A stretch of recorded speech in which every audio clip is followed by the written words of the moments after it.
Tara. Top trending tourist spot dito sa Baguio. Simula sa Burnham Park, sakay kayo ng taxi papunta dito sa Igorot Stone Kingdom. 145 pesos lang po ang pamasahe.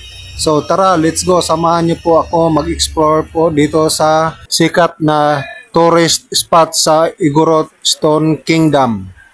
First step, akyat muna tayo ng bahagya papunta doon sa ticketing office. Magbayad po tayo ng entrance fee. 130 pesos sa mga matatanda at 100 pesos sa mga bata at senior citizens. So, pila lang po tayo. Tig 100 pesos entrance fee. Diyan po sa ticketing booth. So, dito po yung pinaka-entrance. So, bago ka pumasok sa entrance, observe mo muna ang view ng harapan ng Igorot Stone Kingdom. At nakabili na ako ng ticket worth of 130 pesos. At syempre, bago ako umakyat sa Stone Kingdom, gusto ko munang tikman yung hindi ko nabibili sa Maynila. Strawberry ice cream. Dito lang yan sa Baguio nabibili dahil sagana sila sa strawberry fruit. Ice cream is for only 50 pesos yung isang cone. At meron din silang mangga na tinitinda. Yun, masarap. At sa pagpasok ko dito sa entrance, yan ang bubungad kaagad sa atin yung Igorot statue.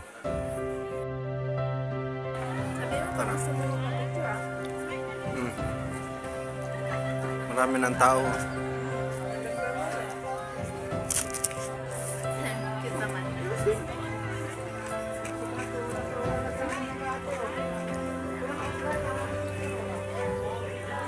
Group picture, 100 pesos. Pag solo, 50 pesos.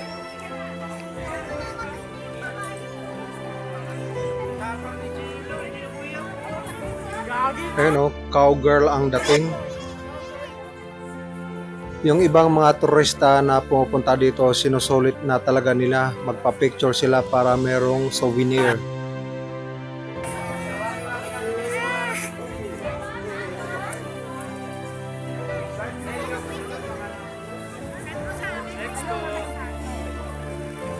Dito rin sa Igorot statue na ito, maraming pila magpa-picture. At dito ako namangha na meron palang wishing well po dito. Bago ka maghagis ng barya, mag-wish ka muna. Kagaya ng kalusugan, trabaho, negosyo, at kung ano-ano pa, pwede kang mag-wish po dito. At saka maglaglag ka na ng barya.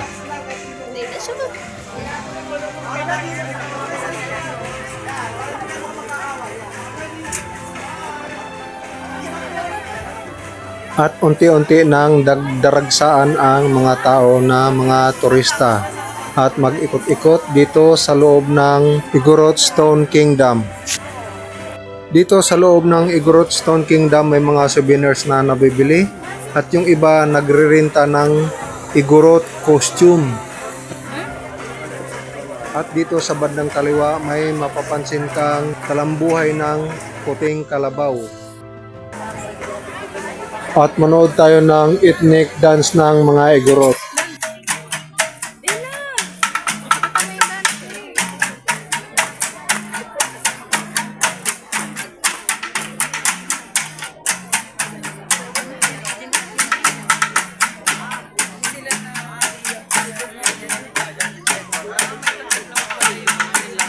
Ala, si mama naman mo. May takip naman daw pala.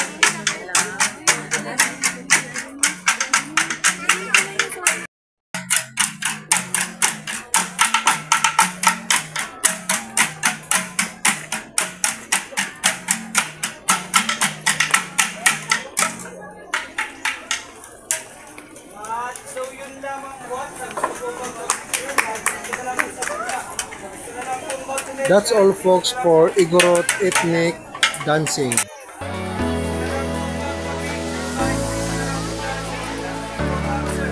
So kapag kayo dumarayo dito, sulitin nyo na ang magpa-picture. So, simulan na nating umakyat sa structure na ito nitong Igorot Stone Kingdom.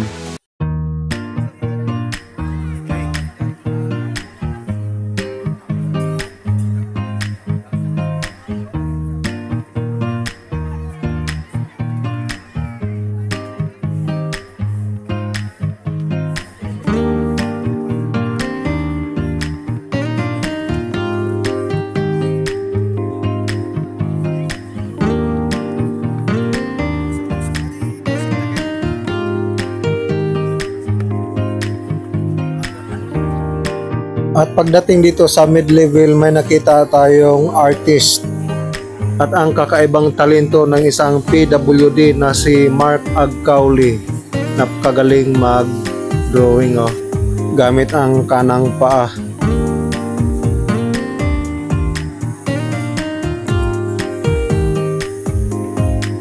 Ang galing talaga lumikha ng mga litrato. Nagawa niyang magpinta itong idol nating boksingero na si Manny Pacman, no?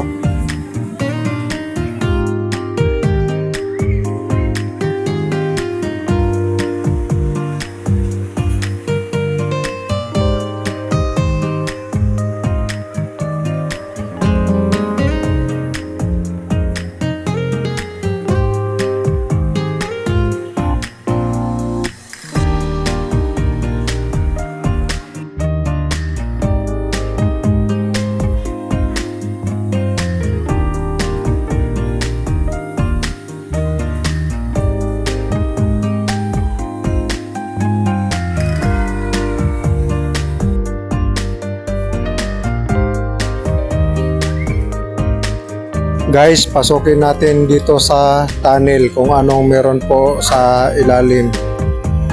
Mukhang medyo scary dito sa ilalim Totoo kayang merong ginto dito sa ilalim?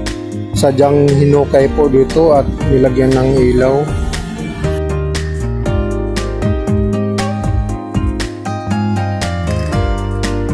Nagulat yung batang babae.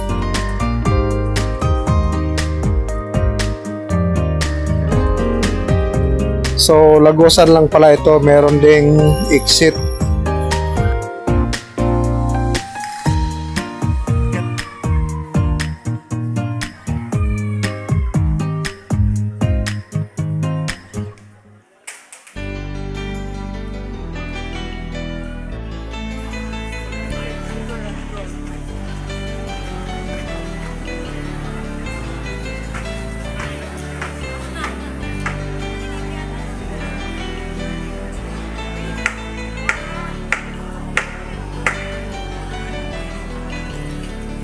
So, nandito pa tayo sa mid-level nitong tower.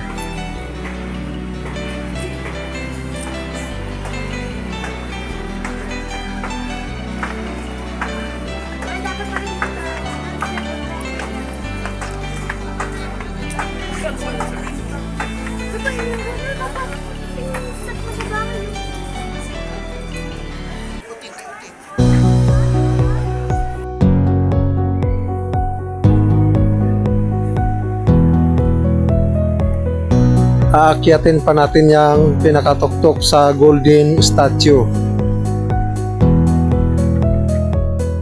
Follow the signs. So, sundan lang natin yan. So, mayroong maliliit na statue dito na mga sinaunang tao.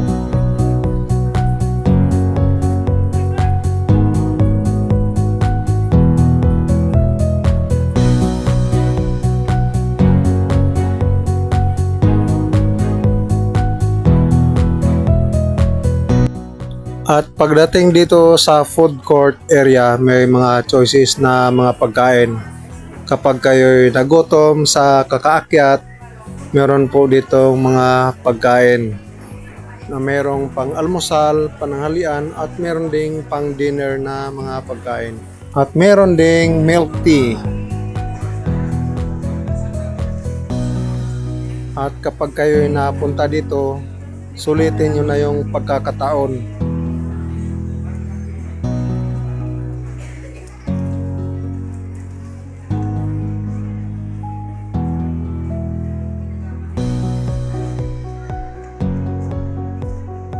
At nandito na tayo sa bandang mataas na area.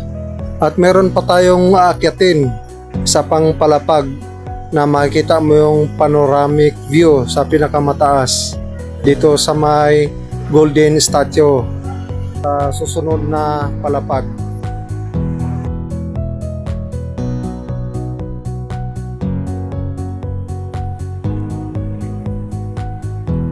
So akyat na tayo dito sa pinaka last na palapag dito sa may Golden Stone Statue.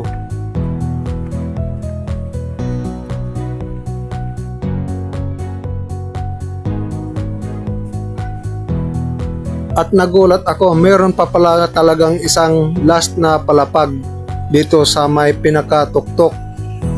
Makikita mo yung mga panoramic view at sa mga kabahayan doon sa kabilang burol.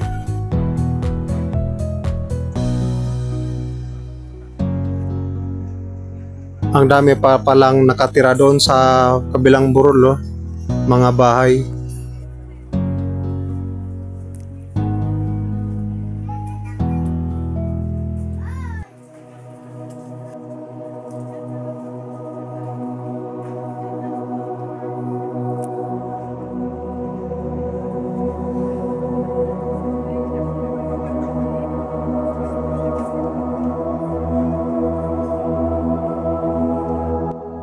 Guys, napakaganda ng malamig ng simoy ng hangin.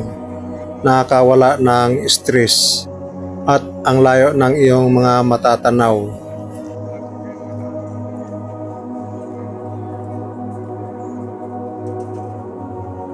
At kapag kayo naakyat dito, mag-ingat po kayo dahil na sobrang taas na. Napakaganda ng overlooking. Lahat makikita mo sa bandang itaas dito, pinakatuktok na tinatawag nilang panoramic view. Maraming tourist na nagpapahinga dito sa bandang itaas dahil masarap ang simoy ng hangin at yung ibang tao nagpipicture siyempre para meron silang souvenir sa pag-uwi nila sa kanilang tahanan. So next, tawid tayo dito sa may bakal na tulay. Punta tayo doon sa may riprap, mga bato na structure. Ang galing ng pagkagawa ng castle structure na gawa sa bato.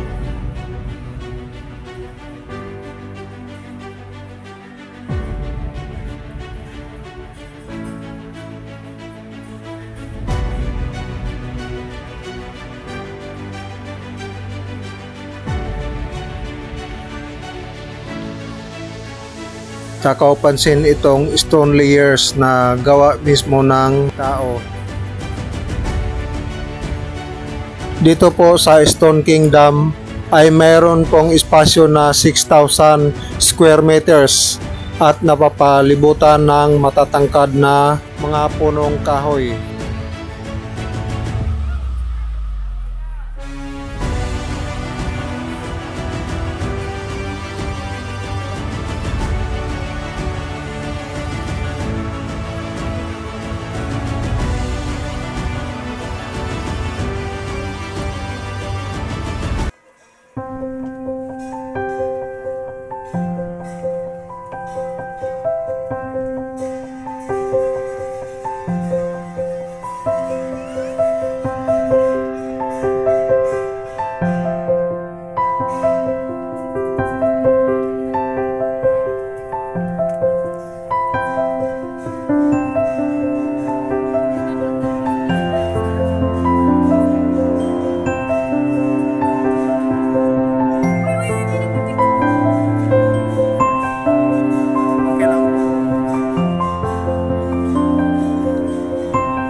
Mag-picture taking muna tayo, guys. Ay, teka. So habang umaakyat tayo dito sa Stone Kingdom, naririnig mo talaga yung tugtog ng mga Igorot. Nag-perform po sila ng entertainment para po maaliw ang mga turista na dumadarayo dito sa Stone Kingdom.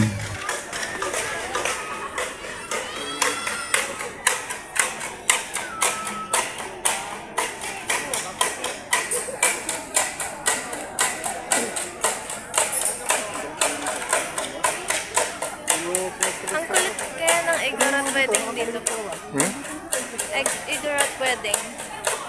Oo, talaga. Meron silang ano.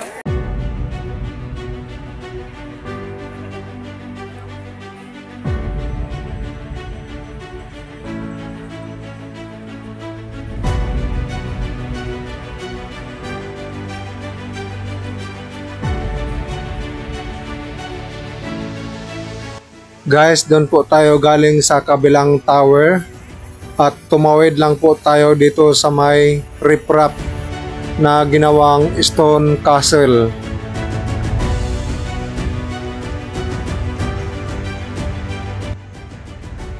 Panoorin nyo lang para makita nyo po yung kabuuhang 6,000 square meters dito po sa Igorot Stone Kingdom.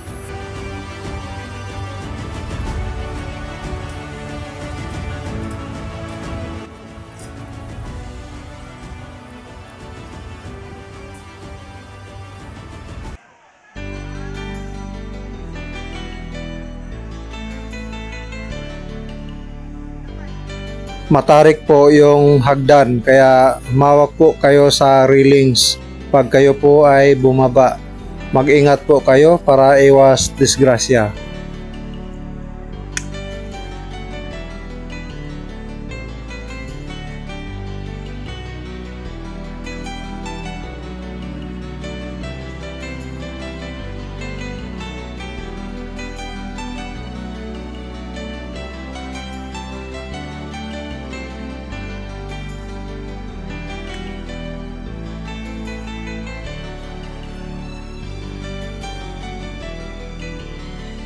Ang inyong pagbisita dito at ang inyong pag-ikot-ikot sa buong Stone Kingdom ay worth it po.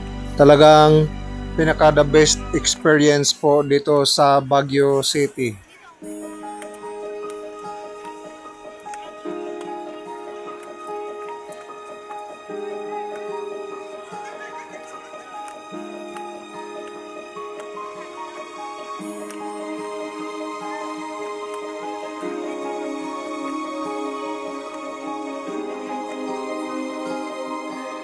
Guys, I will recommend you must visit Stone Kingdom. Bring your family, best friend, girlfriend, mga kaibigan, mga kapatid, mga kapitbahay upang ma-enjoy po ninyo ang pagpasyal dito.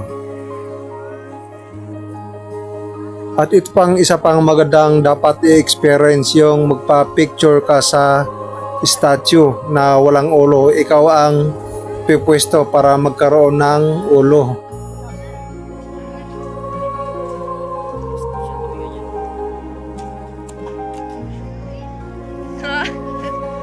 Wow, okay. Wow, nice. Ayos. Oh. Okay.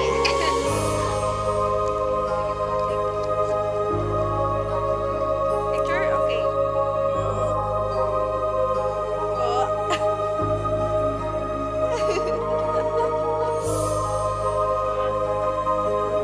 Ayos. Thank you God na nakapag-experience po kami sa Igorot Stone Kingdom dito sa Baguio City.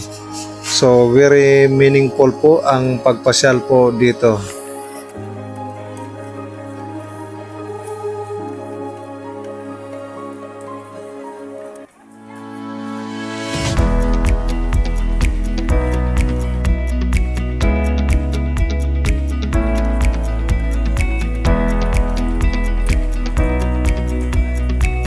At hindi pa tapos ang video mga guys, meron pang amusement dito sa baba. Tara, may enjoy tayo.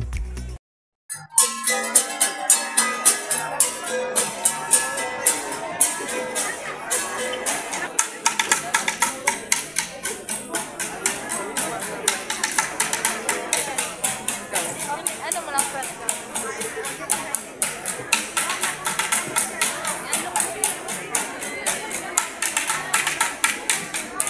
At huwag nyo pong palagpasin na mag picture dito kasama ang inyong mga pamilya, kaibigan, kapatid. At kung meron kayong jowa, magpa-picture na po kayo. At bago magtapos po itong video, ikot muna tayo ng 360 degrees para makita nyo ang kabuuan. At huwag nyo po kalimutang mag-comment at mag-subscribe po sana kayo sa aking channel. So God bless po sa inyong lahat at hanggang sa muli, maraming salamat po. Sana nag-enjoy kayo sa pagpanood. God bless po.